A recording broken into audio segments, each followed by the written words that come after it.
Livro O Homem Integral, capítulo 3, item 2, Consciência Ética. O homem é o único animal ético que existe. Não obstante, um exame da sociedade, nas suas variadas épocas, devido à agressividade bélica, à indiferença pela vida, à barbárie de que dá mostras em inúmeras ocasiões, nos demonstre o contrário. Somente ele pode apresentar uma consciência criativa, pensar em termos de abstrações como a beleza, a bondade, a esperança e cultivar ideais de enobrecimento. Essa consciência ética nele existe em potencial, aguardando que seja desenvolvida mediante e após o autodescobrimento, a aquisição de valores que lhe proporcionem o senso de liberdade para eleger as experiências que lhe cabem vivenciar. Atavicamente receoso, experimenta conflitos que o atormentam, dificultando-lhe discernir entre o certo e o errado, o bem e o mal, o bom e o pernicioso. Ainda dominado pelo egocentrismo da infância, de que não se libertou, pensa que o mundo existe para que ele o desfrute, e as pessoas a fim de que o sirvam, disputando e tomando à força o que supõe pertencer-lhe por direito ancestral. Diversos caminhos, porém, deverá ele percorrer para que a autoconsciência lhe descortine as aquisições éticas indispensáveis, a afirmação de si mesmo, a introspecção, o amadurecimento psicológico e a autovalorização, entre outros. O negar-se a si mesmo do Evangelho, que faculta a personalidades patológicas o mergulho no abandono do corpo e da vida, em reação cruel, destituído de objetivo libertador, aqui aparece como um mecanismo de fuga da realidade, medo de enfrentar a sociedade e de lutar para conseguir o seu lugar ao sol, como um membro atuante e útil da humanidade, que necessita crescer graças à sua ajuda. Este conceito cristão mantém as suas raízes na necessidade de negar-se ao ego prepotente e dominador, à vassalagem do próximo, em favor das suas paixões, a fim de seguir o Cristo, aqui significando a verdade que liberta. O desprezo a si mesmo, literalmente considerado, constitui reação de ódio e ressentimento pela vida e pela humanidade, mortificando o corpo ante a impossibilidade de flagiciar a sociedade. O homem que se afirma pela ação bem direcionada conquista a resistência para perseverar na busca das metas que estabelece, amadurecendo a consciência ética de responsabilidade e dever, o que o credencia a logros mais audaciosos. Ele rompe as algemas da timidez, saindo do calabouço da preocupação, às vezes patológica, de parecer bem, de ser tido como pessoa realizada ou de viver fugindo do contato social. Ou, pelo contrário, canaliza a agressividade, a impetuosidade de que se vê possuído para superar os impulsos ansiosos, aprendendo a conviver com equilíbrio e em grupo, no qual há respeito entre seus membros, sem dominadores nem dominados. Consegue o senso de planejamento das suas ações, criando um ritmo de trabalho que o não exaure no excesso, nem o amolenta na ociosidade, participando do esforço geral para o seu e o progresso da comunidade.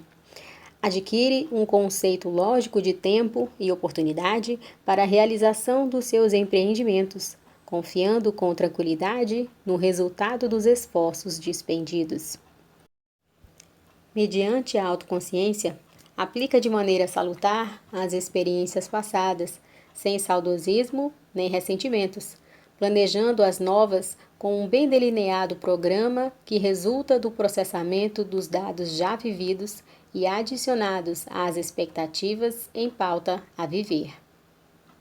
Por sua vez, o fenômeno da autoconsciência consiste no conhecimento lógico do que fazer e como executá-lo, sem conceder-lhe demasia importância, que se transforme numa obsessão pela minudência de detalhes e face ao excesso de cuidados, correndo o risco do lamentável perfeccionismo. Ele resulta de uma forma de dilatação do que se sabe, de uma consciência vigilante e lúcida do que se realiza, expandindo a vida e, com efeito, graças ao dinamismo adquirido, sentir-se liberado de tensões, fora de conflitos. Esta conquista de si mesmo enseja a maior soma de realizações, mais amplo campo de criatividade, mais espontaneidade. A introspecção ajuda-o, por ser o processo de conduzir a atenção para dentro, para a análise das possibilidades íntimas, para a reflexão do conteúdo emocional e a meditação que lhe desenvolva as forças latentes. Desse modo, não pode afastar o homem para lugares especiais, ou favorecer comportamentos exóticos, desligando-se do mundo objetivo e caindo em alienação.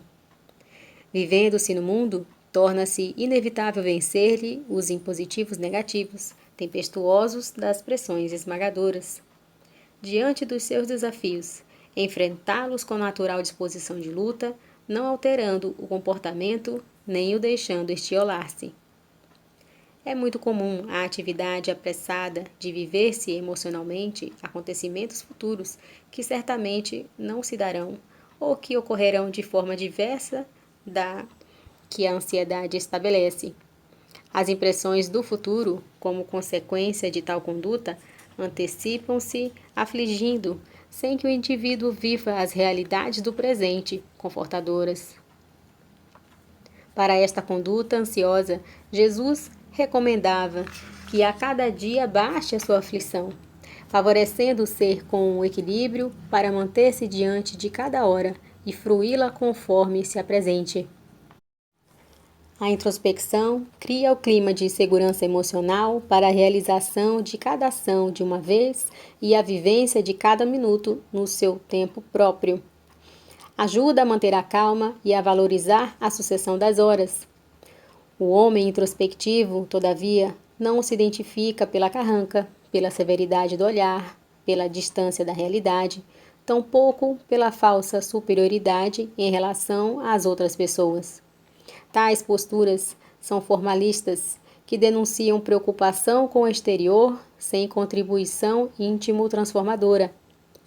Antes, surge com peculiar luminosidade na face e no olhar, comedido ou atuando conforme o momento, porém sem perturbar-se ou perturbar, transmitindo serenidade, confiança e vigor. A introspecção torna-se um ato saudável, não um vício ou evasão da realidade. À medida que o homem se penetra, mais amadurece psicologicamente, saindo da proteção fictícia em que se esconde, dependência da mãe, da infância, do medo, da ansiedade, do ódio e do ressentimento, da solidão, para assumir a sua identidade, a sua humanidade. As ações humanistas são o passo que desvela a consciência ética no indivíduo que já não se contenta com a experiência do prazer pessoal, egoísta, dando-se conta das necessidades que lhe vigem em volta, aguardando a sua contribuição.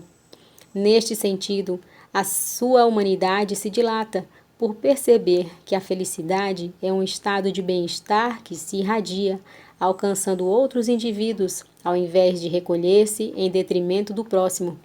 Qual uma luz, expande-se em todas as direções, sem perder a plenitude do centro de onde se agiganta. Amplia-se-lhe, desta forma, o senso da responsabilidade pela vida em todas as suas expressões, tornando-o um ser ético que é agente do progresso, das edificações beneficentes e culturais. A perseguição da inveja não o perturba, tampouco a bajulação da indignidade o sensibiliza. Paira nele uma compreensão dos reais valores que o propele a avançar sem timidez, sem pressa, sem temor. A sua se transforma em uma existência útil para o meio social, tornando-se parte ativa da comunidade que passa a servir, sem autoritarismo nem prejuízo emocional para si mesmo ou para o grupo. A consciência ética é a conquista da iluminação, da lucidez intelecto-moral, do dever solidário e humano. Ela proporciona uma criatividade construtiva ilimitada que conduz à santificação na fé e na religião, ao heroísmo na luta cotidiana e nas batalhas profissionais, ao apogeu na arte, na ciência, na filosofia, pelo empenho que enseja em favor de uma plena identificação com o ideal esposado. São Vicente de Paulo, Nietzsche, Allan Kardec, Freud, Schweitzer, Cézanne são exemplos diversos de homens que adquiriram um estado de consciência ética aplicada em favor da humanidade.